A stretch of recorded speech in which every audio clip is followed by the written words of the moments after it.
Bismillahirrahmanirrahim. Assalamualaikum warahmatullahi wabarakatuh. Perkenalkan, di sini saya Ririn Wahyu Hidayati selaku dosen Prodi S1 Gizi. Pada kesempatan kali ini saya akan menyampaikan terkait dengan masalah pada ibu hamil. Kita langsung saja masuk ke materinya. Untuk masalah ibu hamil di sini ada beberapa poin yang kita bahas. Yang pertama itu ada obesitas dalam kehamilan. Yang kedua hipertensi.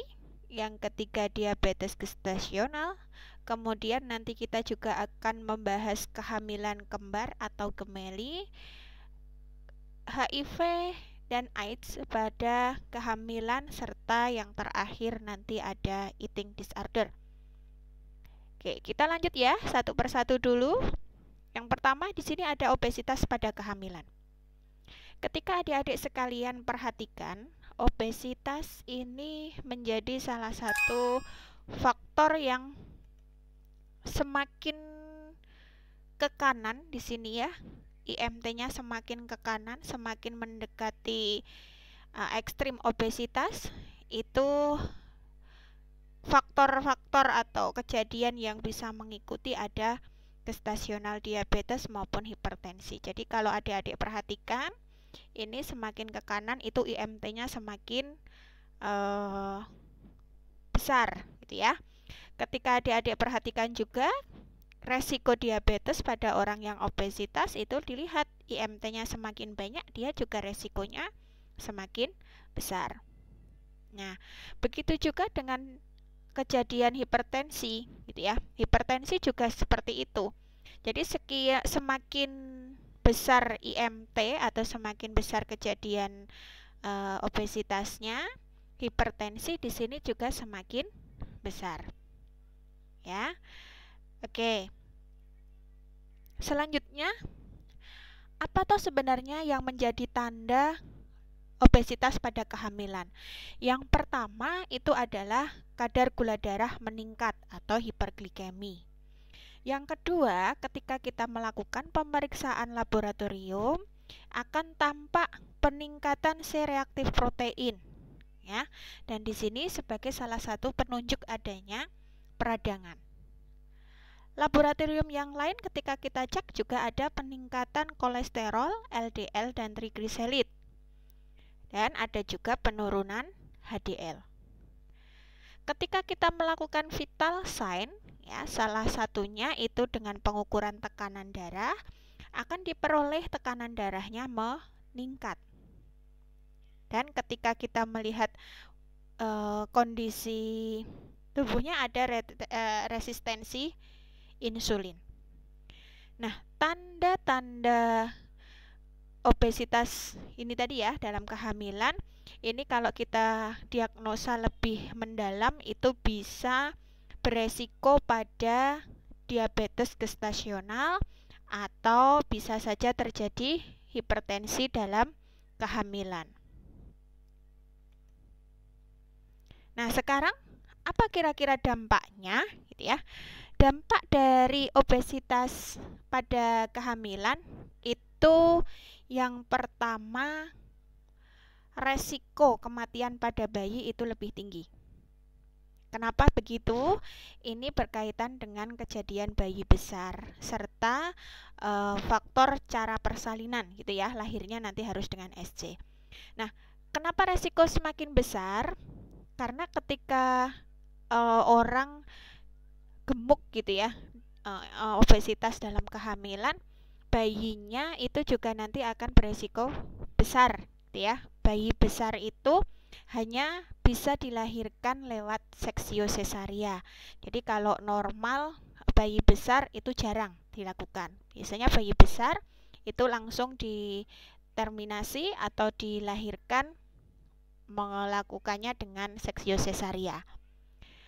Kenapa kok bisa meningkatkan resiko?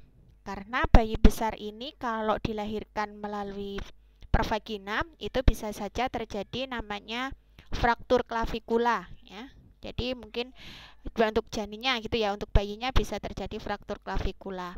Kalaupun tidak, misalnya ibunya gitu ya, ibunya untuk bersalin normal ini harus dengan mikrobed, yaitu rongga panggul itu harus dibuka lebar-lebarnya gitu ya. Dan di situ bisa saja terjadi patah tulang ya, patah tulang pada simfisis itu juga bisa karena adanya manipulasi dalam proses persalinan dengan cara didorong dan lain sebagainya.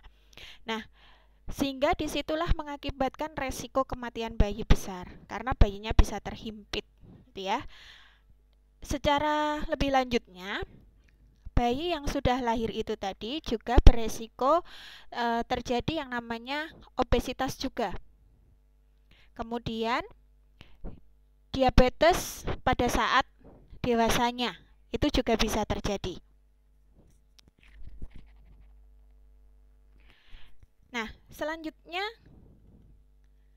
apa rekomendasi diet yang bisa diberikan gitu ya untuk ibu hamil dengan obesitas? Yang pertama tentu variasi makanan ya. Karena apa? Karena di dalam pemberian gizi pada ibu hamil juga kita sudah membahas bahwa gizi itu harus memenuhi gizi seimbang. Jadi perlu divariasikan makanannya. Kemudian poin yang kedua itu kita harus mengurangi gula, garam, dan lemak.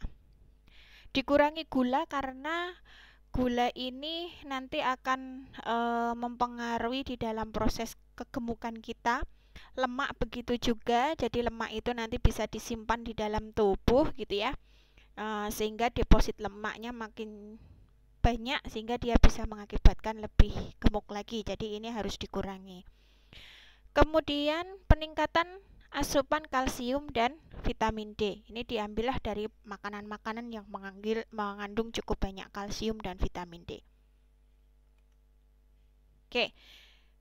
Yang kedua yang akan kita bahas itu hipertensi. Nah, kenapa kok hipertensi itu penting? Ya, kalau adik-adik perhatikan di sini memang kematian ya pada bayi bahkan pada ibu itu paling banyak disebabkan memang karena adanya hipertensi. Kalau di USA itu sendiri ada 6 sampai dengan 10% wanita hamil itu mengalami peningkatan kematian pada bayi yang dilahirkan. Nah, menurut klasifikasi dari NHB-PEB itu hipertensi dibagi beberapa bagian. Yang pertama ada hipertensi kronik, yang kedua hipertensi dalam kehamilan atau gestational hypertension, yang ketiga ada preeklamsi superimpos dalam hipertensi kronik, serta ada preeklamsi dan eklamsi. Oke, kita buka satu persatu ya, seperti apa penjabarannya. Yang pertama ada chronic hypertension. Apa sih itu chronic hypertension atau hipertensi kronik? Hipertensi kronik itu hipertensi ya atau tekanan darahnya lebih dari 140/90. Tapi itu diketahui sejak sebelum terjadi kehamilan, atau kalau misalnya ibu itu hamil itu diketahui sejak sebelum umur kehamilan 20 minggu ya. Kemudian hipertensi itu tidak akan hilang gitu ya sampai usia 12 minggu pasca persalinan. Jadi dari sebelum hamil, masa hamil sebelum 20 minggu sampai dengan 9 bulan hamil, bahkan sampai ke 12 minggu pasca bersalin itu ibu masih dalam tekanan darah 140/90. Oke. Kemudian yang kedua, ini ada gestational hypertension atau dalam bahasa Indonesia kita sebut hipertensi dalam kehamilan atau HDK. Seperti apa itu hipertensi dalam kehamilan? Ya, dari istilahnya saja sudah tahu ya, hipertensi dalam kehamilan artinya ibu hamil yang mengalami hipertensi, yaitu dengan tekanan darah 140/90 mm Hg sejak masa kehamilan. Nah, tapi di sini itu tidak disertai adanya protein urin. Nah, tidak ada protein urin atau tidak diperoleh hasil protein urinnya. Jadi masih nol gitu ya protein urinnya. Dan gestasional hipertensi ini akan hilang setelah usia 12 minggu pasca persalinan. Oke, jadi hipertensi gestasional ini setiap ibu hamil memiliki peluang nih, gitu ya. Apalagi ibu hamil itu mengalami overweight dan obesitas, itu sangat berpengaruh. Nah, ketika ibu hamil itu mengalami hipertensi dalam kehamilan, maka dia harus selalu diobservasi tekanan darahnya. Dan biasanya ketika ada hipertensi gestasional, kita akan selalu koordinasi dengan dokter obsgin gitu ya. Dan nanti ada pengobatan yang biasanya diberikan secara oral. Contohnya ini ada diberikan nifedipin 30 mg. Ini hanya contoh saja. Nah, yang selanjutnya tipe yang ketiga itu ada preeklamsi superimpos dalam hipertensi kronik. Nah, ini seperti apa sih kok ada preeklamsi superimpos? Oke. Preeklamsi superimpos di sini dinyatakan bahwa hipertensi kronis disertai dengan tanda preeklamsi. Ya, tadi sudah diketahui bahwa hipertensi kronis itu hipertensi atau tekanan darah tinggi sejak sebelum hamil, sebelum usia kehamilan 20 minggu dan tidak hilang sampai dengan 12 minggu pasca persalinan. Itu yang hipertensi kronis. Kalau disertai tanda preeklamsi, salah satu tanda preeklamsi yang pasti itu adalah adanya proteinurin. Jadi kalau dikatakan superimpos preeklamsi dalam chronic hypertension, tentu di situ ada peningkatan protein urin. Ya. Kemudian selanjutnya, nah ini ada preeklamsi dan eklamsi. Ini sudah saya berikan dua warna yang berbeda, yang di sini menunjukkan bahwa antara preeklamsi dan eklamsi ini ada dua hal yang berbeda. Preeklamsi adalah tekanan darah 140/90 disertai dengan protein urin, dan itu terdeteksi setelah umur kehamilan 20 minggu ya. Jadi tekanan darahnya ini tinggi itu muncul setelah umur kehamilan 20 minggu. Dan ketika dicek lab, urinnya itu mengandung protein.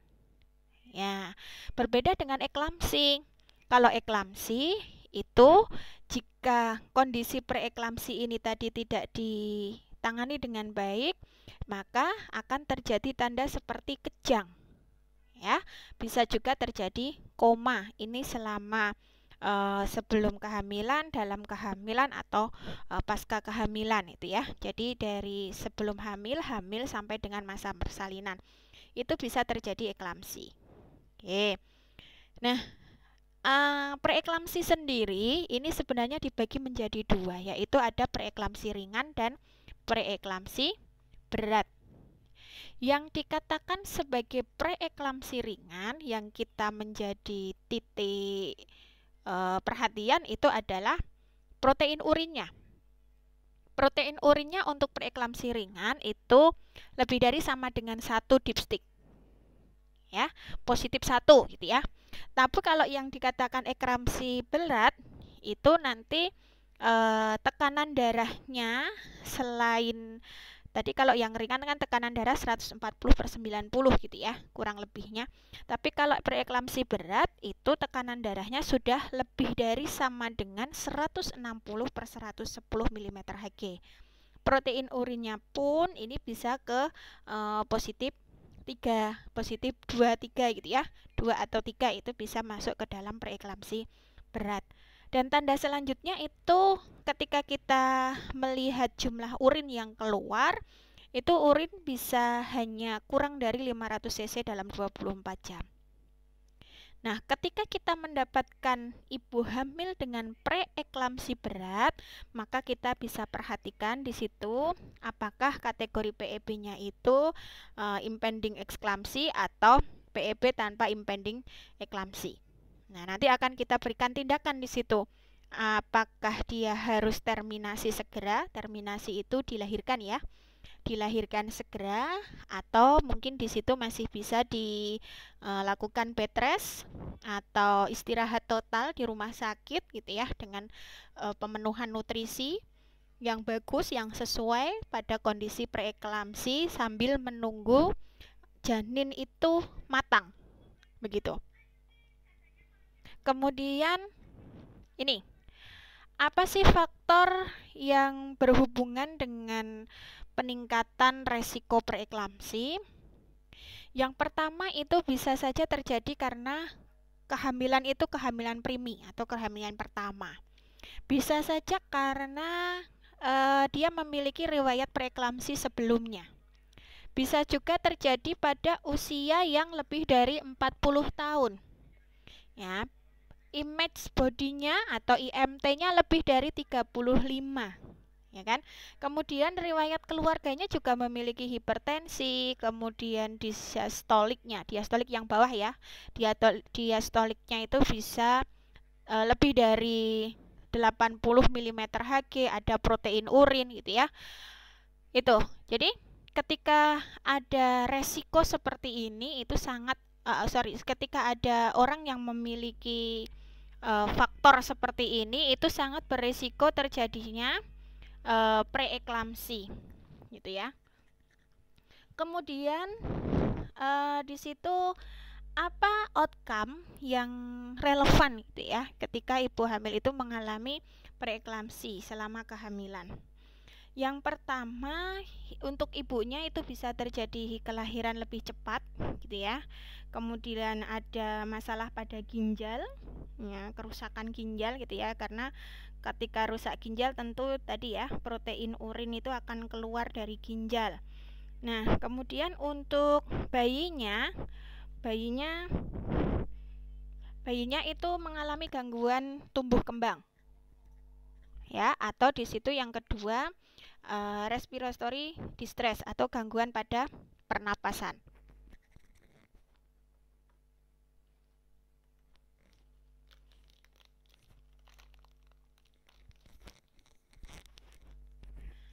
Oke, kita lanjutkan. Selanjutnya rekomendasi diet. Apa diet yang direkomendasikan untuk ibu yang mengalami hipertensi atau ibu hamil yang mengalami hipertensi? Yang pertama tentu untuk memenuhi makronutrien. Ini pemenuhan kebutuhannya tetap direkomendasikan seperti ibu hamil yang sehat. Kemudian yang perlu dibatasi adalah konsumsi gula sederhana ya, glukosanya ini tadi yang sangat bisa mempengaruhi ke faktor resiko gemuknya, jadi pembuluh darahnya makin sempit gitu ya, jadi makin cepat denyut jantungnya, jadi tekanan darahnya juga makin tinggi. Batasi juga serat, jadi kita bisa memberikan serat itu sebanyak 21 gram per hari. Konsumsi protein ya sama ya, karena tadi kan ibu hamil hipertensi itu punya masalah dengan ginjal gitu ya, otomatis ginjalnya tidak bisa menyaring protein, akhirnya di dalam air kencingnya itu mengandung protein. Jadi di sini perlu adanya pembatasan protein. Nah, konsumsilah protein-protein yang lebih ke nabati. Selanjutnya di sini ada lemak. Lemak ini juga perlu diperhatikan, adalah lemak-lemak yang mengandung omega 3.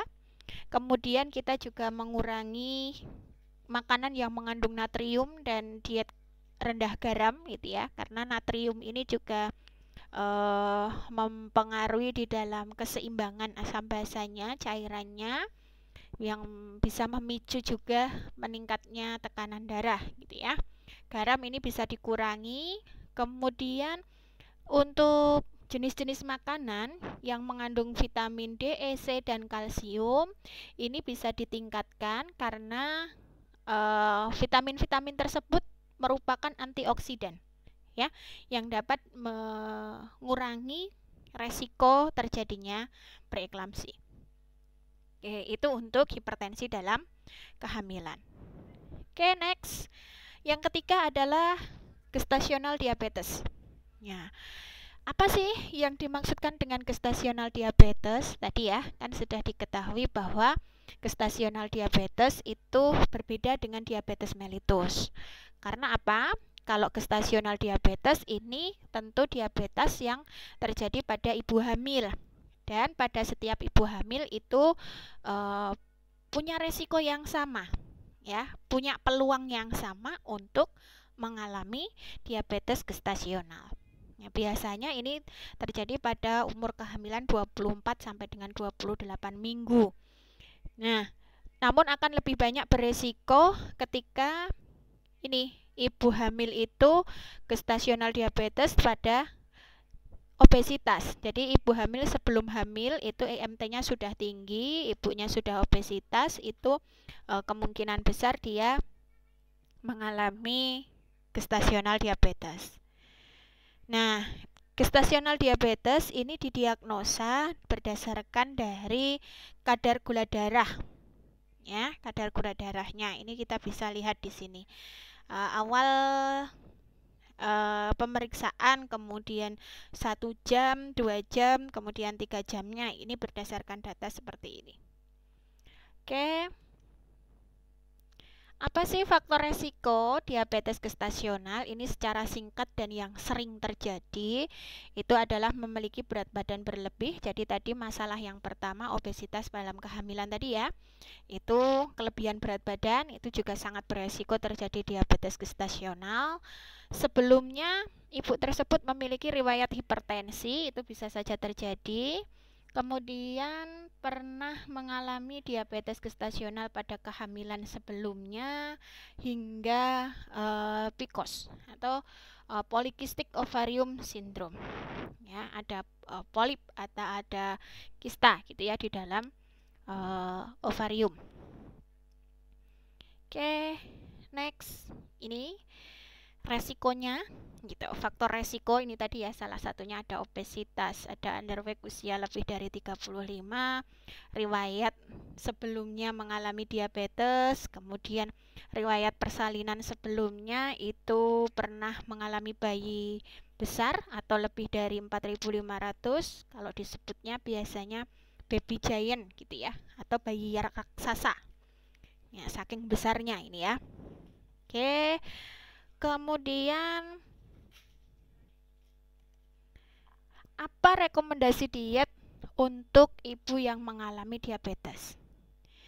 Ya, kalau kita lihat yang ibu yang mengalami diabetes itu tetap kita memberikan distribusi makanan itu seimbang antara makan pagi, siang, malam, dan 2 kali snack. Karena kan biasanya kita memberikan porsi makan itu ya, atau jumlah makan itu kan ada 3 kali makan utama dan 2 kali makan snack gitu ya. Tapi kalau ibu hamil, snack ini boleh juga dengan 3 kali atau diberikan 3 kali, tapi dengan porsinya juga harus sama. Nah, 3 kali makan utama itu tadi adalah pagi 20%, siang 30%, dan malam 20%. Sedangkan snacknya itu kita ambilkan 30%. Kalau snacknya nanti mau 2 kali pemberian, snack pagi dan snack sore, maka di sini bisa diberikan 15 untuk pagi, 15 sore. Tapi kalau snacknya mau 3 kali gitu ya, ya nanti snack pagi 10, snack sore 10, snack malam 10. Jadi tetap total snacknya 30. Nah, untuk pembagian kebutuhannya yang perlu diperhatikan ada karbohidrat, lemak, dan protein. Ini ada 50% karbohidrat, lemak 30%, dan protein 20%. Yang perlu menjadi perhatian adalah karbohidrat dan lemak ya, karena kebutuhannya besar ya ini tadi. Untuk karbohidratnya, karena dia diabetes maka perhatikan karbohidrat kompleks. Ya, karbohidrat yang rendah gula atau indeks glikemiknya rendah. Kita bisa berikan sayuran dan buah. Ya, serta sumber lemak ini bisa adik-adik perhatikan di MUFA dan PUFA-nya. Di situ ada beberapa bahan makanan yang direkomendasikan untuk sumber lemak. Yang keempat di sini ada kehamilan kembar atau gemeli. Kehamilan kembar atau gemeli ini bisa, ini ya ada 4 gambar ini ya. Kalau kita perhatikan di sini di amniotik atau di korionik ya, di korionik ya. Jadi di sini ada sendiri-sendiri, amnion sendiri ya, korion sendiri, dan 2 plasenta ya. Ini sendiri-sendiri. Ada yang juga di amniotik, di korionik tapi 1 plasenta. Jadi ini sendiri tapi plasentanya 1. Atau bisa juga di amniotik monokarion gitu ya. Di amniotik itu amniotiknya ini sendiri-sendiri tapi dalam 1 lapisan amnion gitu ya, dan 1 plasenta. Atau bisa terjadi hanya ada dalam 1 amnion ada satu cairan amnion gitu ya, dan 1 plasenta. Jadi 1 plasentanya bisa jadi 1. Itu kehamilan kembar macam-macamnya. Kemudian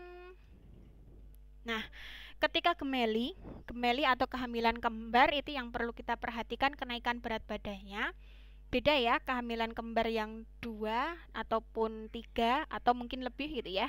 Biasanya rata-rata kita ada kehamilan kembar yang bisa kita bantu dan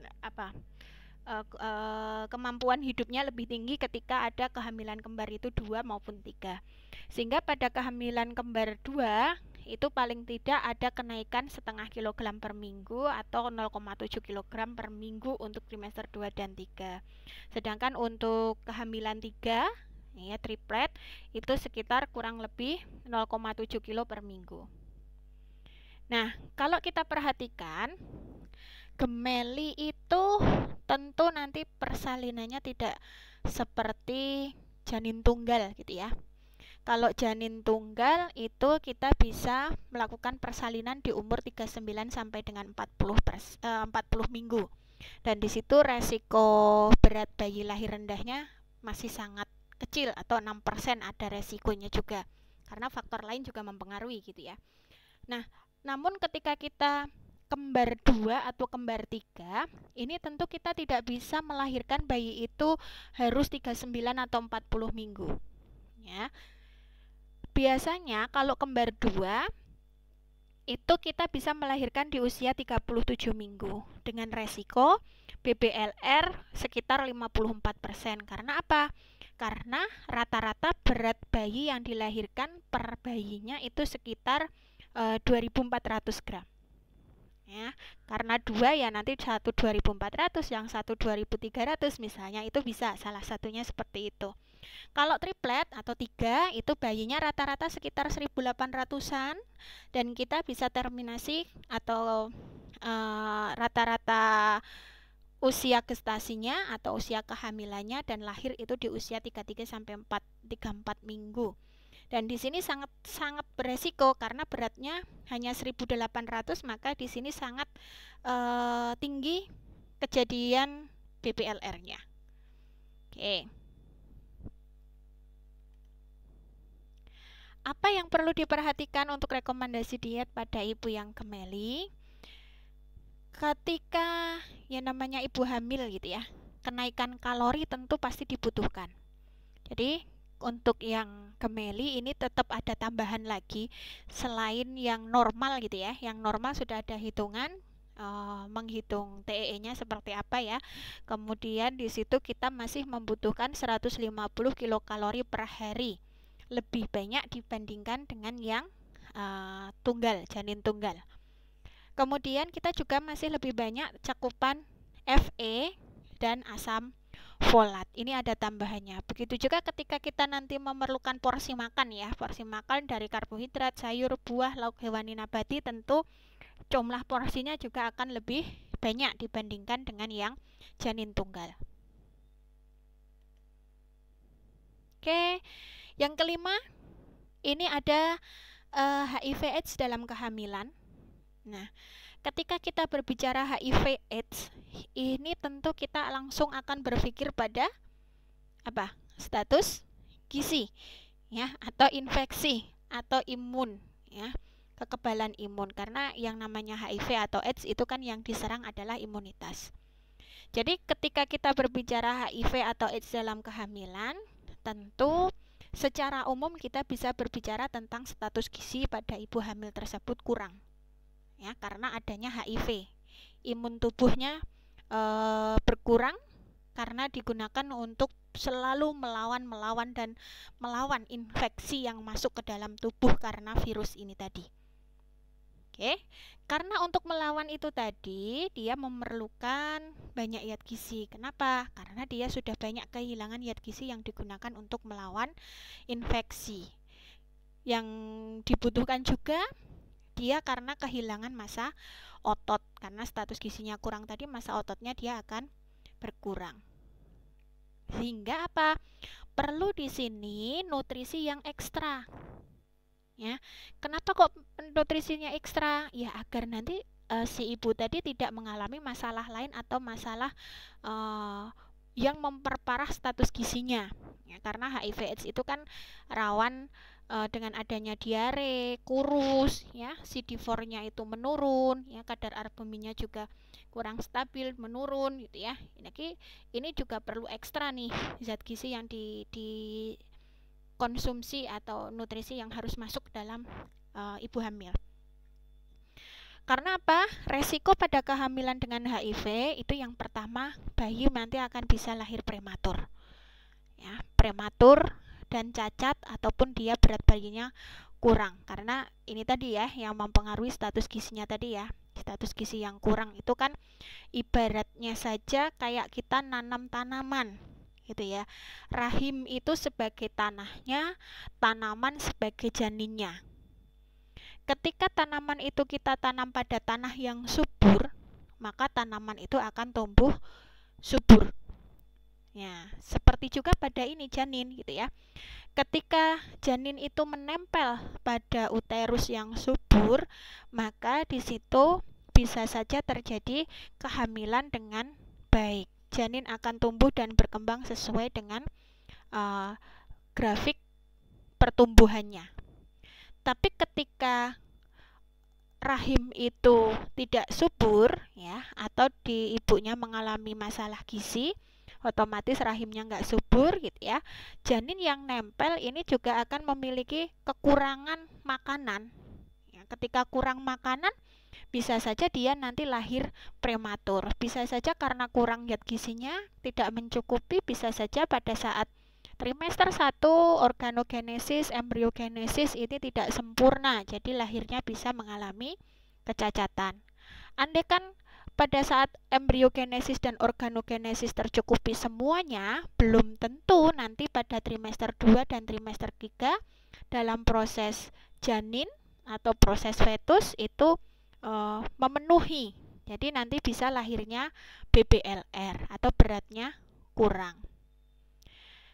Oke, yang selanjutnya ini ada 20% anak dengan HIV/AIDS itu terinfeksi selama masa kehamilan. Jadi HIV/AIDS ini bisa ditularkan ya dari ibu ke janin itu melalui tali plasentanya, ya, atau melalui tali pusatnya, atau bisa saja terjadi selama proses persalinan. Ya, ini biasanya terjadi persalinan per vaginam. Nah, atau bisa saja bayi itu mengalami tertular HIV atau AIDS itu selama dia menyusui. Ya, jadi ibu yang menyusui itu juga bisa mengakibatkan penularan sebanyak 14-21% ketika ibu tersebut menyusui bayi. Ya, maka di sini perlu diperhatikan, bayi baru lahir dari ibu yang mengalami HIV atau AIDS itu perlu diperiksa dulu apakah bayinya mengalami HIV atau AIDS atau tidak. Dari hasilnya CD4-nya seperti apa gitu ya. Kalau misalnya di situ normal, maka tentu kita akan lihat dulu apakah si anak ini bisa menyusu dari ibunya atau tidak. Dan biasanya kita akan diberikan perlindungan kayak vaksin gitu ya, agar tidak terserang atau tidak terjangkit HIV dari ibunya. Nanti bisa ada dua kemungkinan, bisa disusukan atau bisa juga tidak disarankan untuk disusui. Nah, secara garis besar output yang harus kita tanamkan ketika kita mendapatkan pasien dengan ibu hamil HIV/AIDS, yang pertama kita harus perbaiki pembentukan massa otot dan tulang. Kita jaga keseimbangan kebutuhan nitrogen positifnya gitu ya. Kemudian dilakukannya dengan cara bagaimana? Harus kita cukupi asupan makanan yang bervariasi itu tadi untuk menunjang pertumbuhan dan perkembangan janin. Yang ketiga, kita harus mengoreksi. Kira-kira ibu tersebut kekurangan zat gizi yang mana? Ya, kita lihat di situ, sehingga kita akan koreksi seperti apa kebutuhan kalori, kebutuhan nutrisi pada ibu hamil dengan HIV agar ini tadi perkembangan janin itu bisa adekuat di dalam rahim. Yang keempat, kita harus menjaga keamanan, kebersihan ya dari makanan yang disajikan kepada ibu hamil. Yang terakhir, kita berharap bisa mendapatkan bayi yang dilahirkan dari ibu HIV atau AIDS ini tadi tetap lahir dengan sehat. Oleh karena itu, kita perlu merekomendasikan diet. Yang pertama itu peningkatan energi dan protein. Yang kedua, itu kita perbanyak makanan yang mengandung sumber vitamin A dan selenium, karena ini sangat berperan aktif untuk kekebalan tubuh. Jadi ibunya nanti tidak mudah sakit. Jadi bayi yang di dalam kandungan pun juga akan lebih sehat. Oke. Yang terakhir di sini ada eating disorder. Ya, ini walaupun sangat jarang ya terjadi, tapi ibu sampaikan terkait dengan eating disorder. Eating disorder itu biasanya terjadi atau gejalanya itu muncul pada trimester 2 dan trimester 3. Tapi nanti akan kembali lagi pada masa pasca melahirkan. Kenapa ini bisa terjadi? Ini biasanya ada pengaruhnya juga dengan depresi atau kecemasan atau persepsi gitu ya, persepsi dari ibu hamil tersebut. Terkadang ibu hamil merasa badannya sudah terlalu gemuk, jelek, mukanya bulat, perutnya bulat, nggak langsing, nggak seksi lagi gitu ya. Nah, di sini mengakibatkan ketika di awal itu dia sudah memiliki masalah makan atau eating disorder, ini bisa akan muncul pada trimester 2. Dia akan pilih-pilih makanan, dia akan mengeluarkan makanan yang sudah dia makan gitu ya, untuk berharap penampilannya tetap cantik, tetap seksi pada saat hamil ya, tanpa memperhatikan penting atau tidaknya makanan yang dia makan untuk janin, yang penting untuk dirinya sendiri gitu ya. Jadi untuk ibu hamil yang mengalami eating disorder ini tadi, resikonya nanti akan ini bisa lahir dengan prematur, bisa juga bayi lahirnya itu beratnya rendah, bisa juga karena tadi ya ada anoreksia atau bulimia ini tadi, nanti bisa emesisnya bisa lebih panjang gitu ya, atau resiko kegugurannya juga ada, hipertensi, kesulitan melahirkan. Nah, resiko keguguran ini juga bisa karena kekurangan zat gizi tadi, jadi si janin tidak bisa menempel sempurna pada awal kehamilan sehingga janin bisa keluar, gugur atau aborsi gitu ya, abortus maaf. Bisa terjadi abortus, atau mungkin bisa juga sulit melahirkan. Artinya sulit melahirkan ini biasanya terjadi pada perlekatan plasenta itu terlalu dalam gitu ya, karena plasenta itu kan mencari makanan gitu ya, ibaratnya jonjot atau akar untuk mencari makanan. Kalau uterus atau rahimnya subur, maka jonjot-jonjot itu tadi kan juga tidak akan terlalu dalam tertanam di dalam rahim. Jadi pada saat bayi lahir, jonjot-jonjot atau plasenta akarnya itu tadi gitu ya, ibaratnya akar gitu ya, plasenta itu tadi tidak tertanam dalam. Jadi pada saat bayi lahir, dia juga akan menyesuaikan kemampuan dia merekat itu tadi sudah berkurang, jadi dia akan keluar dengan sendirinya. Tapi ketika kekurangan zat gizi, otomatis jonjot-jonjot itu tadi akan mencari lebih dalam lagi untuk mendapatkan makanan gitu ya. Jadi bisa perlekatannya makin dalam. Jadi pada saat lahir tali pusatnya itu nggak segera lahir gitu ya. Terus dilakukan manual plasenta, mungkin kalau tidak bisa dilepas melalui manual plasenta karena perlekatannya sudah terlalu dalam gitu ya, bisa saja di situ kita melakukan sampai pengangkatan rahim gitu ya. Itu sehingga untuk orang atau ibu hamil yang mengalami eating disorder itu yang paling penting adalah pendampingan psikolog ya, pendampingan orang yang lebih tahu tentang psikologis seseorang. Itu memberikan konseling, dukungan itu sangat penting karena hubungannya dengan kemampuan psikologis eating disorder itu lebih ke kecemasan gitu ya, atau persepsi diri. Nah, ini juga perlu pendampingan dan dukungan secara konseling. Selain itu, dari segi makanan, orang yang mengalami eating disorder kita harus perlu suplementasi Fe serta membatasi asupan kafein dan minuman manis. Kafein karena sangat mengurangi penyerapan, dan minuman manis ini beresiko dengan adanya pengalihan makanan gitu ya. Nanti variasi makanan juga akan berkurang. Oke, itu yang dapat Ibu sampaikan untuk masalah-masalah dalam kehamilan. Ada 6 masalah tersebut.